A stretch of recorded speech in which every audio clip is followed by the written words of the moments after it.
नमस्कार प्रिय साथियों, मैं प्रभुदयाल हिंदी साहित्य ऑनलाइन चैनल पर आपका हार्दिक स्वागत करता हूँ।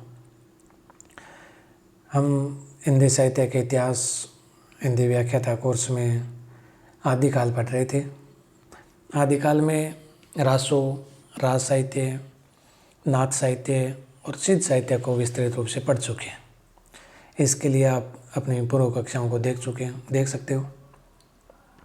आज हम पढ़ेंगे आदिकालीन लौकिक साहित्य या स्वतंत्र साहित्य और उनके रचनाकारों के बारे में, मुख्य रूप से अमीर खुसरो और विद्यापति के बारे में जानकारी प्राप्त करेंगे। चलिए शुरू करते हैं। आदिकालीन स्वतंत्र साहित्य।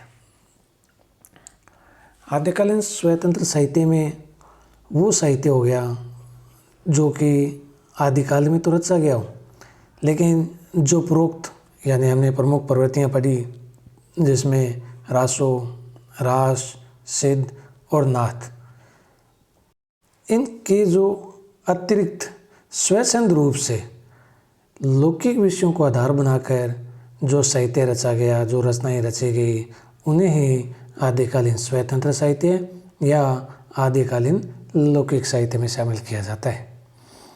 इनमें जो सबसे प्रसिद्ध जो कवि थे वो थे अमीर खुसरो। अमीर खुसरो के परिचय में, अमीर खुसरो का जन्म 1255 ईस्वी में एटा जिले के पटियाली गांव में हुआ। उनकी मृत्यु 1324 में और उनके गुरु का नाम था निजामुद्दीन औलिया। अमीर खुसरो का मूल नाम अब्दुल हसन या अबुल हसन था। इनको अन्य उपनामों में, जिसको तोता-ए हिंद के नाम से भी जाना जाता था, और यह उपाधि उसको अलाउद्दीन खिलजी ने दी थी। तूती-ए-हिंद के नाम से भी जाना जाता था और यह खुसरो ने स्वयं को ही कहा था। इसके अलावा कवियों में महाकवि, कवियों में राजकुमार उसको ईश्वरी प्रसाद सिंह ने कहा था। खड़ी बोली के प्रथम कवि माने जाते हैं। तुर्क-ए-अल्लाह उसको अलाउद्दीन खिलजी ने कहा था। उसको अमीर खुसरो को रामकुमार वर्मा ने अवधि का प्रथम कवि भी माना है। हिंदू इस्लामिक समन्वित संस्कृति के प्रथम और प्रतिनिधि कवि भी माने जाते हैं। उसके बाद जो उनकी प्रमुख रचनाएं हैं उसमें खालिक बारी जो शब्दकोश है, इसके अलावा पहेलियाँ, मुकरियाँ, गज़ल, दो सुखने, नूह सिपर, जो नूह सिपर रचना है उसमें भारतीय बोलियों का वर्णन किया गया है, और नजराने हिंद। इसके अलावा जो उनकी रचनाएं हैं उनमें हालात-ए-कन्हैया, आशिक जो रचना है उसमें हिंदी की प्रशंसा की गई है। आवाज़-ए-खुसरवी, इस रचना में संगीत विषयक रचना है ये। उसके बाद जो उनकी रचना है खालिक बारी, उसके बारे में थोड़ा परिचय प्राप्त करें तो ये एक शब्दकोश है और इसमें तुर्की, अरबी, फारसी और हिंदी भाषा के प्रायवाची शब्दों को समावेश मिलता है। गियासुद्दीन तुगलक के जो पुत्र था उसको भाषा का ज्ञान देने के उद्देश्य से खलिक बारी की रचना की गई थी। उसके बाद हम बात करें खुसरो की हिंदी रचनाओं का जो प्रथम संकलन है वो जवार-ए-खुसरवी नाम से किया गया था, जो कि 1918 में मौलाना रशीद अहमद ने अलीगढ़ से प्रकाशन करवाया था। उसके बाद जो द्वितीय संकलन, उनके रचनाओं का द्वितीय संकलन 1922 में ब्रजरतन दास ने नागरी प्रचारणी सभा काशी से खुसरो की हिंदी कविता के नाम से प्रकाशन करवाया। मैं हिंदुस्तान की तूती हूँ, अगर तुम भारत के बारे में वास्तव में कुछ पूछना चाहते हो तो मुझसे पूछो, ये कथन अमीर खुसरो का था।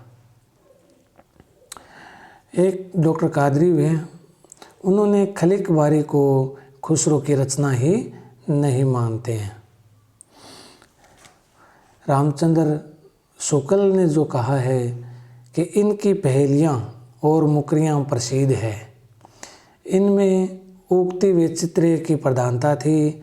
यद्यपि उन्होंने रसीले गीत और दोहे भी लिखे हैं। यह कथन रामचंद्र शुक्ल जी का है।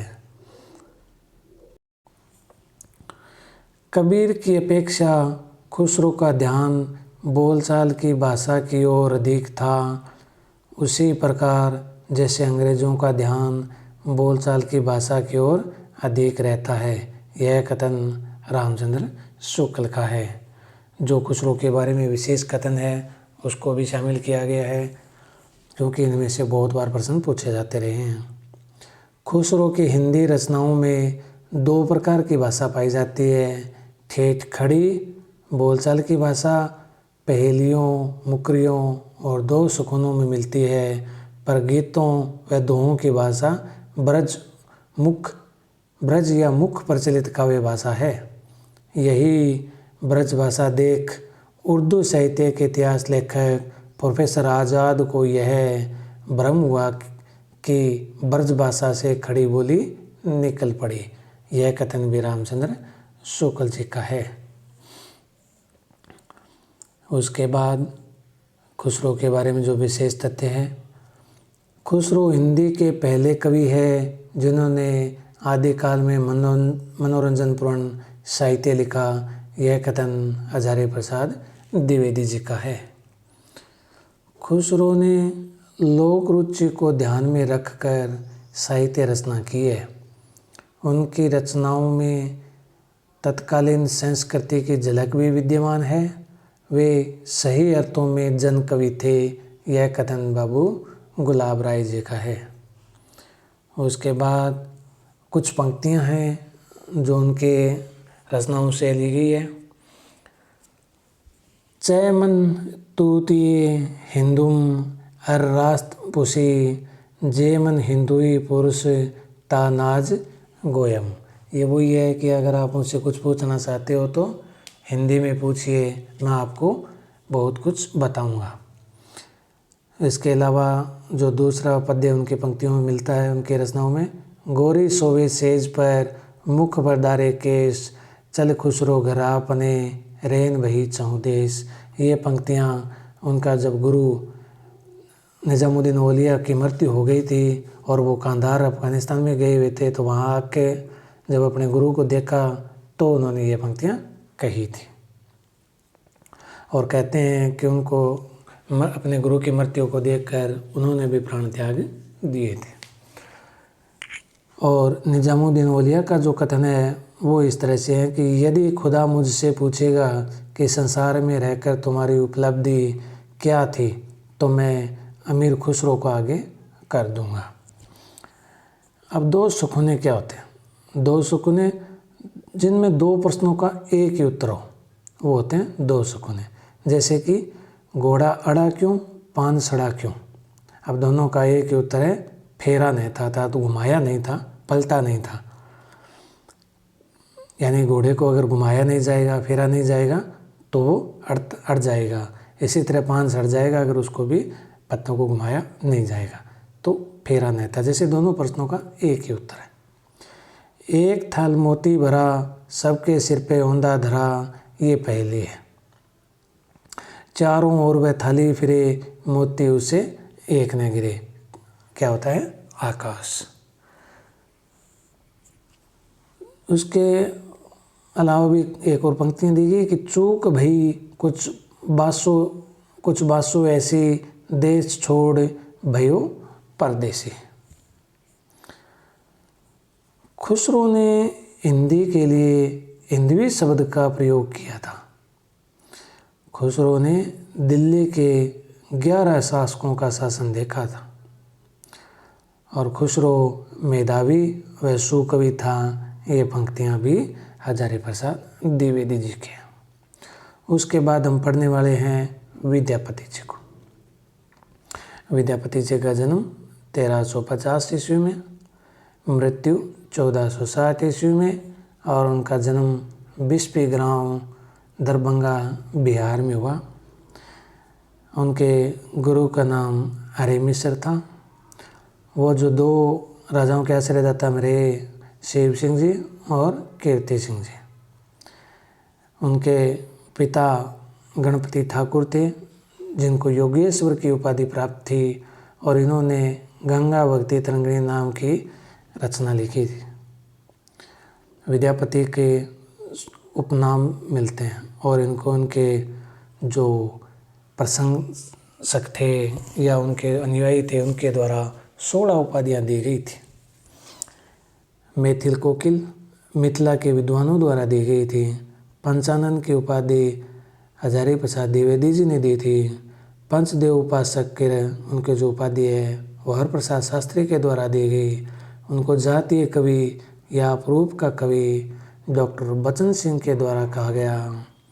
कूच कवि उनको बाबूराम सक्सेना और हरप्रसाद शास्त्री के द्वारा कहा गया, और अभिनव जयदेव की उपाधि शिव सिंह के द्वारा उनको प्रदान की गई थी। ये तो कुछ उपाधियाँ थी जो उनको विद्वानों के द्वारा दी गई थी। इसके अलावा उनके जो न्यायी है उनके द्वारा जो उपाधियाँ दी गई, उन 16 उपाधियों की हम बात करें जिनका वर्णन राम कुमार वर्मा ने किया है, तो वो थी प्रमुख रूप से अभिनव जयदेव, दशावधान, कवि शेखर, कंठहार, नव कवि शेखर, खेलन कवि, सरस कवि, सुकवि कंठहार, महाराज पंडित, सुकवि, कविरत्न, कविवर, कविरंजन, राज पंडित, कवि, कवि कंठहार, ये उपाधियाँ इनको प्राप्त थी। उसके बाद जो विद्यापति के वर्ण्य विषय है उसके बारे में आलोचकों में थोड़ा सा विवाद है। उनके वर्ण्य विषय के आधार पे जो श्रृंगारिक कवि है, यानी विद्यापति को श्रृंगारिक कवि कौन कौन मानता है, तो उसमें रामचंद्र शुक्ल, राम कुमार वर्मा, सुभद्रा झा, राम वृक्ष बेनीपुरी, डॉक्टर वचन सिंह और हरप्रसाद शास्त्री है, वो विद्यापति जी को श्रृंगारिक कवि मानते हैं और यह मत सर्वमान्य भी है। इसके अलावा जो उनको भक्त कवि मानता है, भक्त कवियों में मुख्य रूप से हजारी प्रसाद द्विवेदी जी, श्याम सुंदर दास, ब्रजनंदन साई जी है, वो विद्यापति को भक्त कवि मानते हैं। उसके बाद विद्यापति को रहस्यवादी कवि मानने वाले विद्वानों में गिरियसन जी है और जनार्दन मिश्र है और कुमार स्वामी है, ये उनको रहस्यवादी कवि मानते हैं। और सर्वमान्य मत के बारे में पहले बता चुका हूँ कि श्रृंगारिक कवि है, ये एक सर्वमान्य मत है।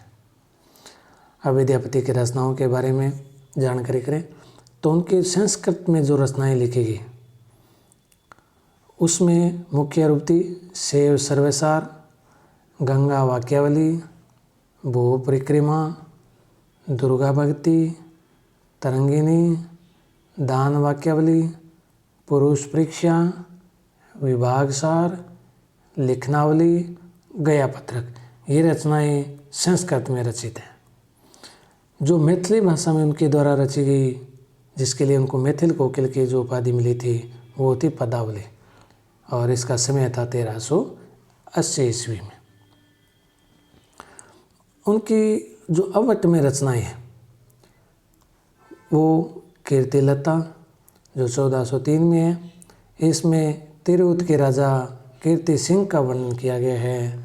दूसरा है कीर्ति पताका, ये भी 1403 में है और इसमें शिव सिंह का वर्णन किया गया है।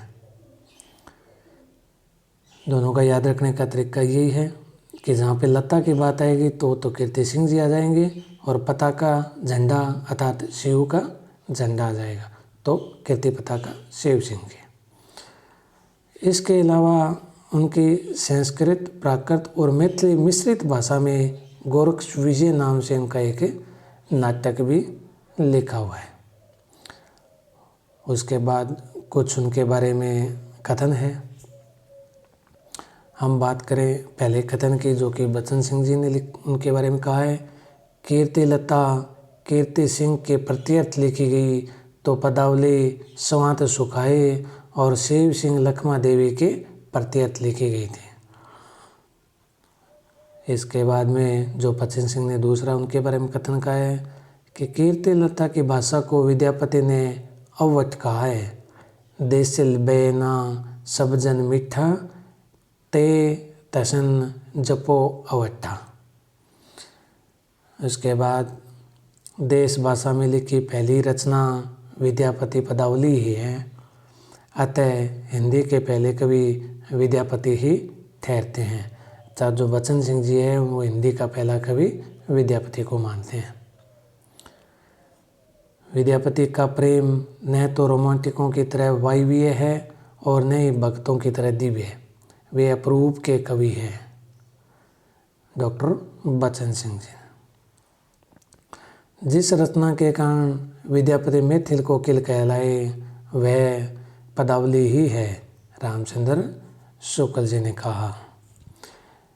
और इसके अलावा रामचंद्र शुक्ल जी की एक विशेष रूप से बहुत प्रसिद्ध कथन है कि आध्यात्मिक रंग के चश्मे आजकल बहुत सस्ते हो गए हैं।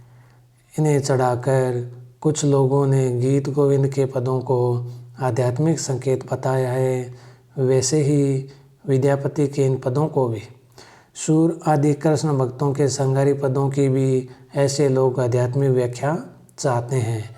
ये कथन रामचंद्र शुक्ल जी का है। विद्यापति को कृष्ण भक्तों की परंपरा में न समझना चाहिए, ये भी रामचंद्र शुक्ल जी का कथन है। विद्यापति में भक्ति भावना थी किंतु उस पर श्रृंगार भावना ने विजय पा ली थी। उनके पदों को सुनकर चैतन्य महाप्रभु भक्ति के आवेश में लोटपोट हो जाते थे। ये बाबू गुलाब राय का कथन है। कई बार ये भी आते हैं कि विद्यापति के कथनों को सुनकर कौन मूर्छित हो जाते थे, तो उसमें चैतन्य महाप्रभु। उसके बाद हजारी प्रसाद द्विवेदी जी का कथन देखते हैं। विद्यापति श्रृंगार रस के सिद्ध वौक कवि है। अब कुछ विशेष तथ्य देखते हैं। कीर्तिलता है उसमें जौनपुर राज्य का वर्णन मिलता है। कीर्तिलता को हजारी प्रसाद द्विवेदी जी ने भरंग भरंगी स्वाद कहा है, जबकि पृथ्वीराज रासो को सुख सुखी स्वाद भी हजारी प्रसाद द्विवेदी जी ने कहा है। भरंग भरंगी कीर्तिलता को विद्यापति द्वारा भगवान शिव की भक्ति में रचे गए पद जो कि नृत्य के साथ गाए जाते हैं उन्हें नचारी कहा जाता है। हिंदी में कृष्ण को काव्य विषय बनाने का जो श्रेय है वो विद्यापति को ही जाता है। और तिरुत के राजा शिव सिंह के ये मुख्य रूप से दरबारी कवि थे। अमीर खुसरो विद्यापति के बाद हम जो लौकिक साहित्य की रचना डोलामारू जो वो सर्वाधिक प्रसिद्ध है के बारे में जानकारी प्राप्त करें। डोलामारू रद्दुआ मूल रचनाकार इसके कलोल है। इनके रचना करने के बाद ये जो रचना है ये एक तरह से मतलब गुम ही हो गई थी, इसके बारे में जानकारी नहीं रही थी। लेकिन इसको खोज कर कुशल लाभ ने कुछ इसमें दोहे नए शामिल किए, कुछ इसमें परिवर्तन किया और उनका संकलन करके इसको प्रकाशित करवाया 1561 में। और तब यह रचना कुशल लाभ के नाम से भी, उनके लेखक के नाम से भी जानी जाती है। लेकिन इसके मूल रचनाकार की जब भी बात होगी तो वो कलोल है, और उनके संकलनकर्ता बात करें तो कुशल लाभ जी है। और 1934 में इसका संपादन राम सिंह, सूर्यकरण पारिक व नरोत्तम स्वामी द्वारा नागरी प्रचारणी सभा काशी द्वारा प्रकाशित करके किया गया। इस रचना की जो शैली है वो डिंगल है। इस रचना में डोलामारू रद्दुआ में जो नायक है वो डोला है, जिसको सालय कुमार भी कहते हैं, जो कि जयपुर के कछवा वंश के शासक राजा नल का पुत्र है। इसकी जो नायिका है वो मारवणी है, जो कि पुगल बीकानेर के राजा पिंगल की पुत्री है।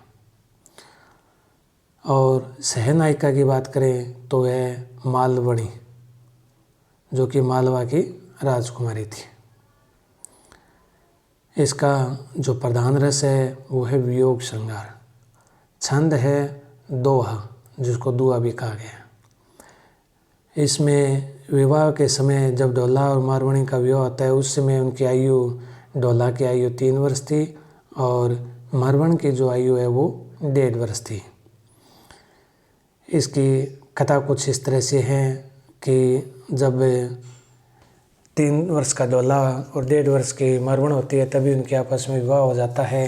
लेकिन जब ढोला युवा होता है तो उसकी शादी मालवा की राजकुमारी मालवणी से कर दी जाती है और मालवणी है को पता होता है कि इसकी शादी मारवाणी के साथ हो चुकी है, पुंगल देश की राजकुमारी के साथ, तो वो उसको पुंगल देश जाने से रोकती है।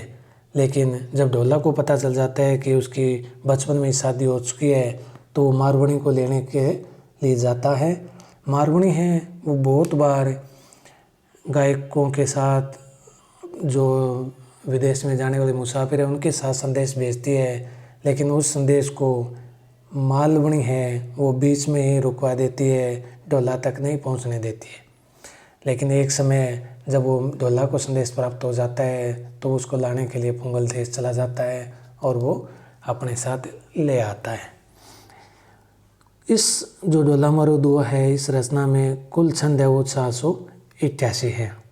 इसकी भाषा राजस्थानी हिंदी है। राजस्थान के बीकानेर क्षेत्र में एक लोकप्रिय कथन भी इसके बारे में है कि सोरठियो दूहो भलो भली मरवन री बात, जोबन छाई धन भली तारा छाई रात। आचार्य हजारी प्रसाद द्विवेदी जी, नरोत्तम स्वामी, विश्वनाथ प्रसाद मिश्र ने इस काव्य के भाव गांधीर्य को परिष्कृत लोक रुचि का विषय माना है। शुक्ल इसके मालवणी मनोहार की समानता पद्मावत के प्रसंग नागमती वियोगखंड से बताते हैं। डॉक्टर नागेंद्र श्रृंगार परंपरा का आरंभ इसी रचना से मानते हैं। श्रृंगार रस की परंपरा जो आरंभ हुई वह आगे चलकर बिहारी के काव्य में देखी जा सकती है। यह कथन श्याम सुंदर दास जी का है।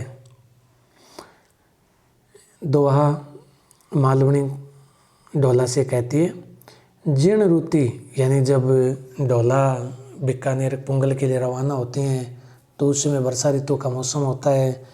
तब मालवणी कहती है कि जीर्ण रुति बग पावस लिए धरणी में लही पाए, यानी जिन समय ऋतु में बग बगुला है, पावस वर्षा ऋतु में धरणी ने मिल पाए, धरती पर पैर तक नहीं रखता, अर्थात इतनी ज़्यादा वर्षाएँ हो जाती है।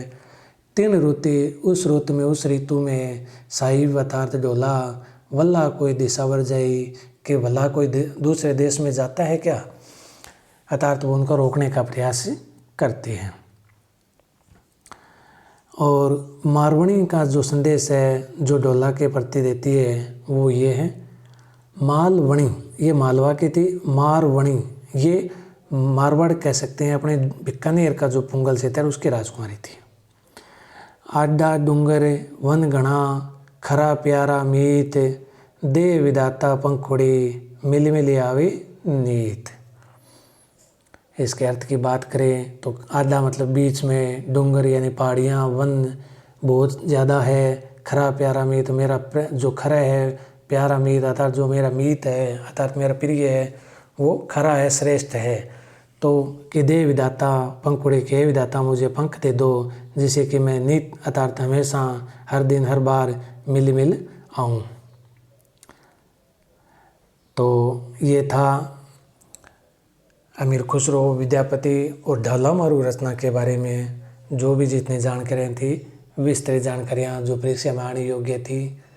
आज के लिए इतना ही, और अगले में जो भाग है उसमें हम जो अन्य रचनाएं बाकी रह गई जिसमें लौकिक स्वतंत्र साहित्य में जो शामिल की जाती है हम उनके बारे में विस्तृत रूप से चर्चा करेंगे, बसंत विलास जैसी। तो तब तक के लिए बहुत बहुत धन्यवाद। क्लास को लाइक, कमेंट और सब्सक्राइब करते रहें। बहुत बहुत धन्यवाद।